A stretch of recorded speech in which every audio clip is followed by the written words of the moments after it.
circle of rat back and I'm going and leaving tracks and morning. And I don't give a crap whether you streaming, you torrent this. You can try to contest, but you'll be needing an army. Beat them in Normandy, current rappers eat to the warning stone.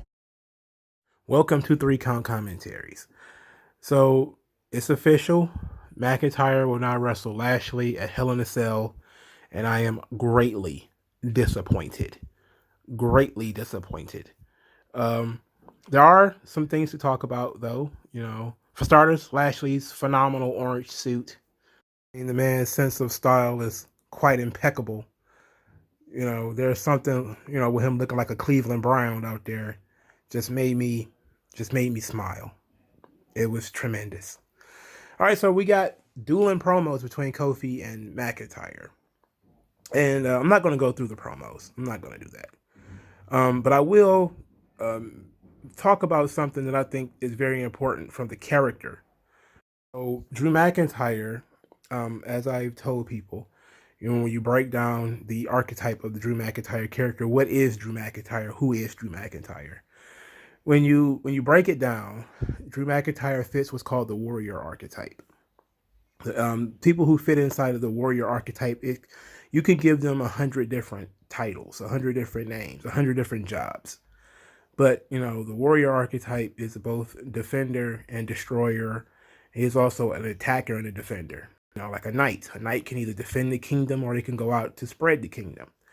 Of course, they've been telling you straight up, there's no subtlety here, that Drew McIntyre is a warrior. They've been calling him the Scottish warrior. He literally carries a sword, right? So there was something that he said in his promo that I think is very important when I say that, you know, to ground the Drew McIntyre character, to tell you what this thing means to him. When he mentioned sacrificing, he said Kofi sacrifices for his family. Kofi sacrifices for his family. You know, I sacrifice too. I don't even have a family. And basically, he's married, but he doesn't have children. And he talked about how he put all of his blood, sweat, and tears and energy into this business. This is his baby. Now, one of the key things when it comes to the sort of warrior archetype is what's called the transpersonal commitment. It is a commitment that goes beyond any individual relationship. I talked about this several months ago when I talked about the way he was treating Sheamus when he was the WWE champion. He was more in tune with being the champion than he was with being friends with Shamey. And there will be times where Sheamus would get like hung upside down and beat with sticks, and Drew McIntyre wouldn't do anything.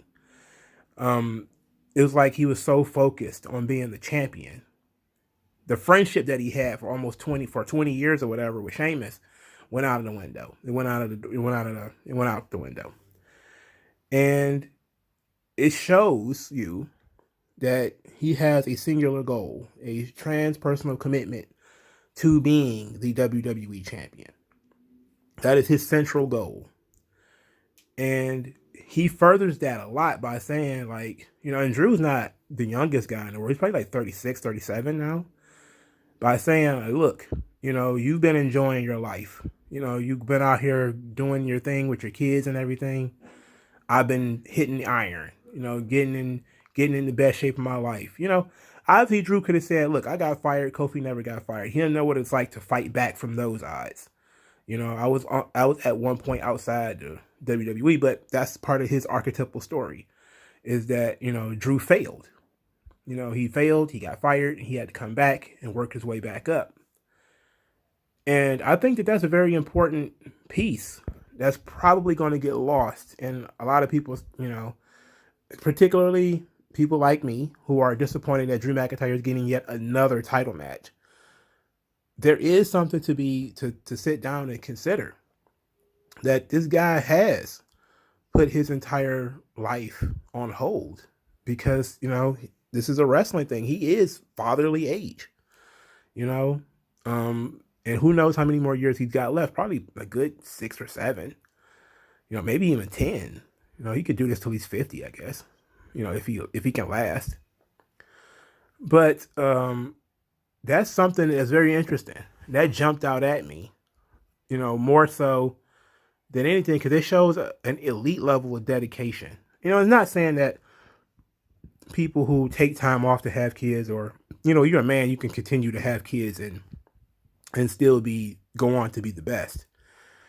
But I think that it was interesting to for him, because there are other men on the roster who don't have kids, but are they not as dedicated as he is what he's saying. He's saying, like, you're motivated by your family. I'm self-motivated, right? That's a completely different bowl of bananas. People who are self-motivated, who don't have to see, the disappointment in their kids' eyes, or, hey, I got to go out there and get it, because my kids, or my wife, my this, my that. He's self-motivated. So he has an edge from that perspective. If you could imagine, like, if you was to build a story around it, you could imagine him, like, going to the gym. He's in the gym while Kofi's reading his kids' stories. Kofi's tucking his sons into bed. Drew is out here hitting the iron, practicing, tussling, shadow boxing, whatever the fuck, right? You could have put it into those type of terms, like when you talk about characters. That's a very interesting way of looking at it. Now, Kofi, of course, says that, his family is not a detriment. His friends are not a detriment. That is an interesting thing too, because that is the implication that McIntyre is making, even if he's not trying to. He's making the statement that there are distractions. Like, a friend is a distraction. The wife is a distraction. The kids are a distraction. He's not saying that, but it's implied in the statement. Otherwise, why would he bring it up? And you could say, if you were to break down the character of Kofi Kingston, that he has been largely distracted by things like New Day. When he came back out and he talked about not getting a title match, it's like, well, he did almost immediately after losing the title just jump right back into New Day. He didn't feel the sting of falling and having to build himself back up. Like, yeah, he fell, but he fell into the welcoming arms of New Day, who was just kind of like, hey, at least you were there. At least you got there. And they made him feel good about being a former champion. And it was like life goes on, It wasn't the same. It doesn't have the same fire as when Drew lost the title. He just doubled his efforts. Drew loses the title, he doubles down. Now if you've taken it from him, now it really means a lot to him. As opposed to Kofi, who, when he lost, he was like, damn, that sucked, but let's just go back to throwing pancakes.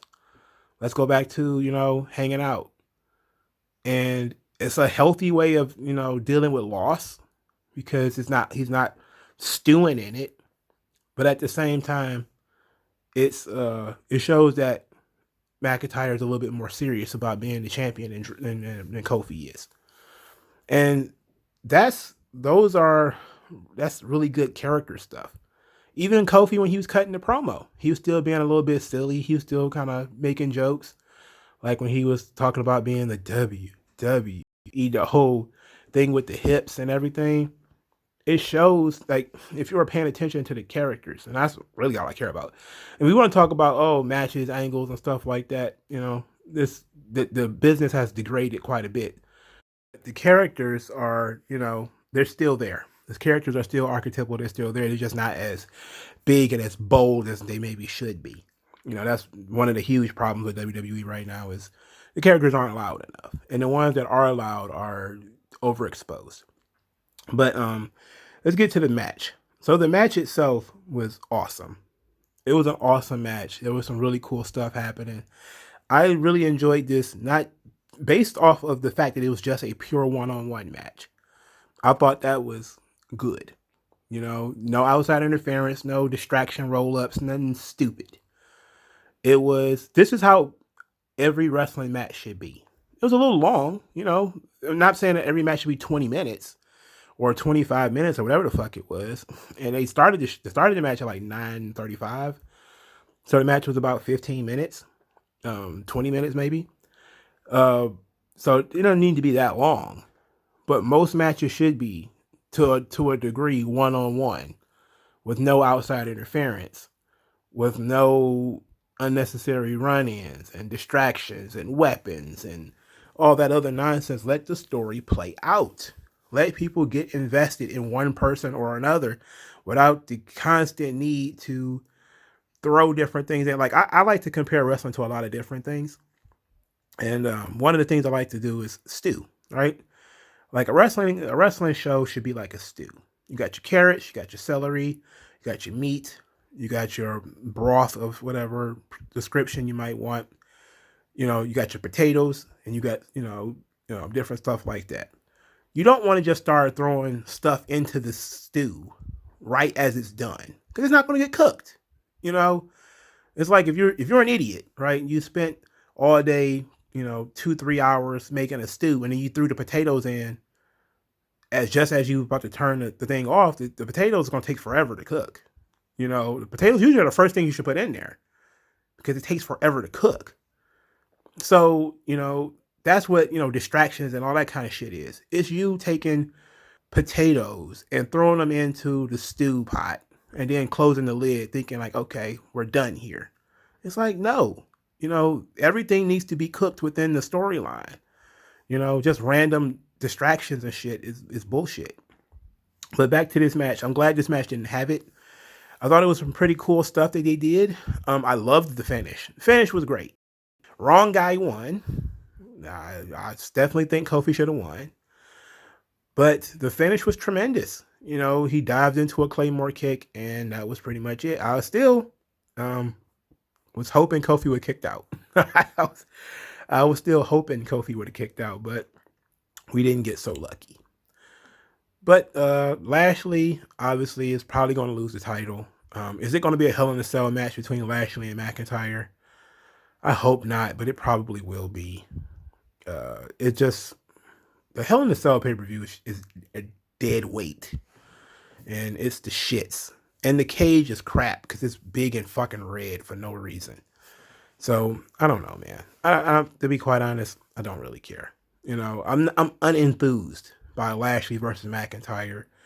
And, they should have started a big summer feud by now. It's June. So the big summer feud should have started by now. This big summer angle really should have started by now. It hasn't. So that's been depressing. But at least we got a really great match out of Kofi and Drew McIntyre. Well, let me know what you guys think in the comment section below. Like, share, subscribe, donate. Thank you for your time, and I'll talk to you guys later.